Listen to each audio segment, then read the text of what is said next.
This isn't a battle for survival between the strongest. This is a hostage exchange between two species that are sworn enemies. What led them to this moment?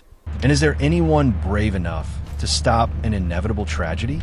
The sun, a painter of gold and orange, spilled its first light across the lush green grasslands of Masai Mara. It was the golden hour, a time of fragile peace and deceptive calm. The wind carried the scent of damp earth and wild blossoms, a symphony of quiet life playing out across the vast, rolling plains dotted with succulent acacia trees. In the distance, a small herd of impala grazed nervously, their ears twitching at the slightest sound.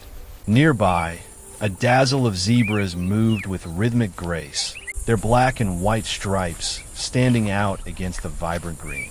This was the kingdom of Kibo, a magnificent silverback gorilla whose chest bore the scars of countless battles. He was the patriarch, the silent, watchful guardian of his family. He sat with a profound stillness, his deep-set eyes scanning the horizon, his presence a shield for the young gorilla playing playfully nearby. Kibo's son, a bundle of boundless curiosity, chased after a grasshopper, his small hands fumbling with innocent clumsiness. In another corner of this vibrant ecosystem, Nyala, a lioness whose amber eyes held the wisdom of 100 hunts, watched over her cub. She was a mother first, a predator second. Her instincts were sharp, her movements precise. The cub, a tiny, roly-poly creature with tufted ears, was mesmerized by a fluttering yellow butterfly, its wings a splash of color against the green grass. It was a picture of pure, unblemished innocence. The stage was set, two worlds existing side by side, their harmony a testament to nature's delicate balance. The air was thick with the unsaid, a peaceful quiet that held its breath, waiting for the moment it would be shattered. It began with a moment of innocent wanderlust. The gorilla toddler, in a fit of playful abandon, had ventured a little too far, his chattering fading from the family's protective circle. He was on his own, a small, dark shape in a world of tall grass and unseen dangers. He giggled as he swatted at a loose leaf, oblivious to the fact that he was now prey. At the very same time, the lion cub's chase of the yellow butterfly led him on a similar, dangerous path.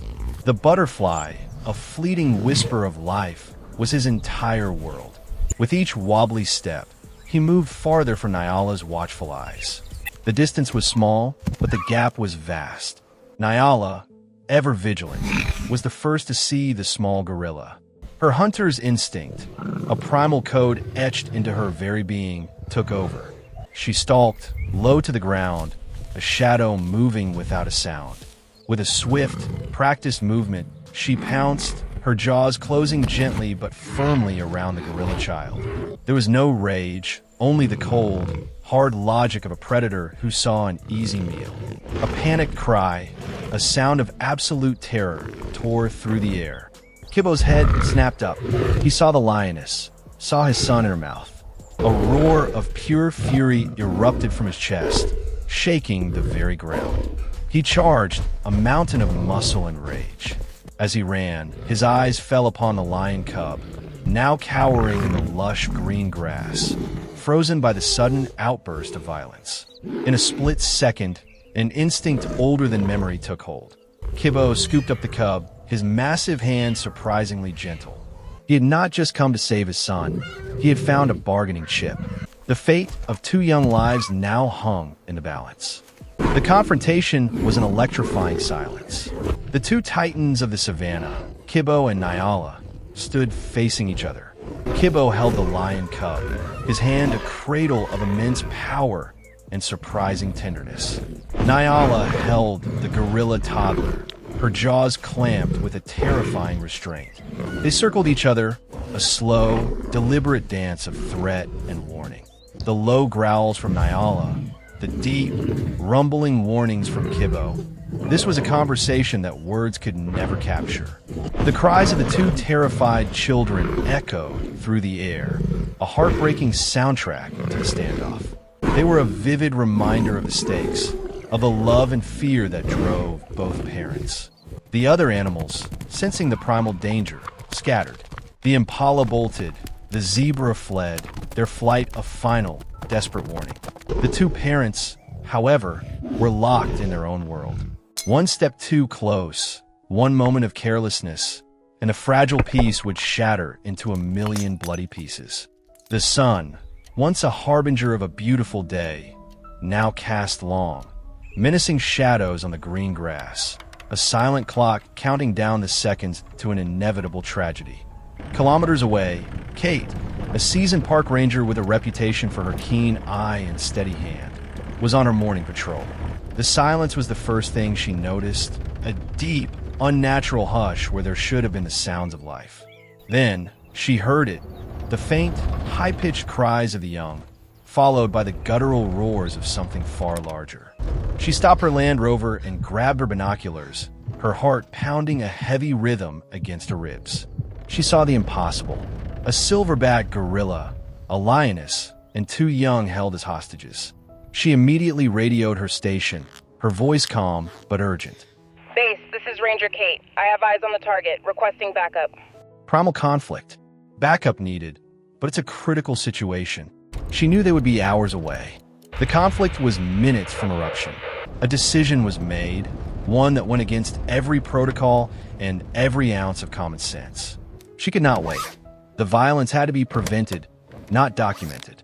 She drove her truck closer, her mind racing with 100 possibilities, all of them dangerous. She had no weapon, no shield. She had only her courage, her knowledge of the animals, and a single, non-lethal tool on her belt.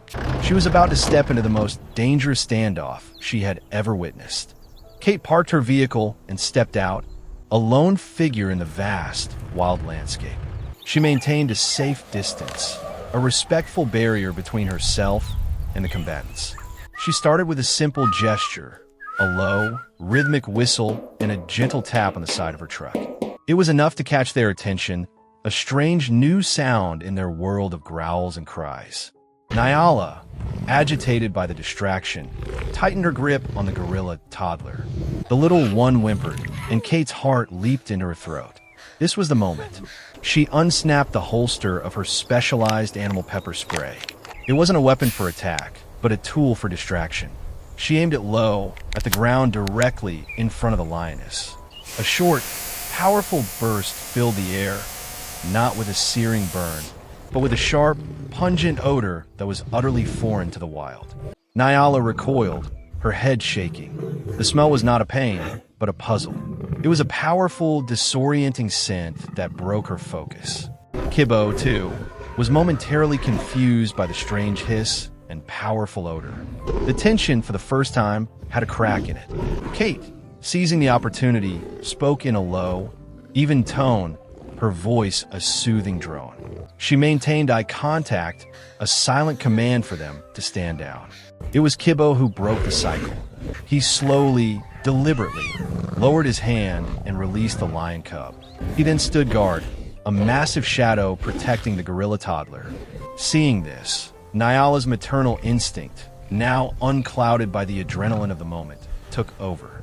She gently released the gorilla child, allowing him to scurry back to his father's side. Kate, still standing her ground, used her long stick to create a clear visual boundary between the two families. It was a nonverbal command, a final, calming gesture. The lion cub, disoriented but unharmed, stumbled back to his mother. In a final act of silent agreement, both families turned and retreated, each to their own territory. The crisis was over, not with a roar, but with a whimper of relief. Kate watched them go, her body trembling with the adrenaline that had been held in check for so long. She took a deep breath, the smell of the pepper spray still hanging faintly in the air. She sat in her truck and wrote her report, not just of the incident, but of the profound lesson she had just witnessed. The story was not one of survival of the fittest, but of the power of compassion and intelligent intervention. It was a testament to the fragile line between primal instinct and brutal violence. The story of that day, she knew, would become a legend among the Rangers, a tale of how a human, armed not with a rifle but with empathy, had saved both predator and prey. It was a stark reminder that even in the most untamed corners of the world, a better way, a more peaceful solution, could always be found. The sun set on the Masai Mara, casting a warm, comforting glow on a land that had, for one day, chosen peace over bloodshed. That moment made me wonder, is compassion our most primal instinct of all, regardless of species? I'm so curious to hear your thoughts. Leave a comment below and let us know. Do you believe kindness can change the world? And if you love inspiring stories like this, where compassion crosses every boundary, don't forget to hit that subscribe button and turn on notifications so you don't miss our next story. We'll continue to explore more magical moments in this world together.